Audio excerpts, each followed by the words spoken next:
സ്കൂളിലേക്ക് ആവശ്യമായ പഠന സാമഗ്രികൾ വാങ്ങാൻ പോത്തുകല്ല് ടൗണിലേക്ക് ഇറങ്ങിയതായിരുന്നു അച്ഛനൊപ്പം ആതിര. മൈക്ക് കെട്ടിയ ഓട്ടോറിക്ഷയ്ക്ക് അരികിൽ നിന്ന് കൈക്കുഞ്ഞുമായി പാടുന്ന സ്ത്രീയെ കണ്ടു. അവരെ ശ്രദ്ധിച്ചും ശ്രദ്ധിക്കാതെയും ആളുകൾ കടന്നുപോകുന്നു.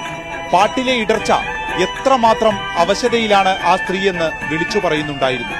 മറ്റൊന്നും ആലോചിച്ചില്ല. 10ാം ക്ലാസ് വിദ്യാർത്ഥിയായ ആതിര അരികിലെത്തി. മൈക്ക് വാങ്ങി. അവരോട് വിശ്രമിക്കാൻ പറഞ്ഞു. പാട്ടുപാടി.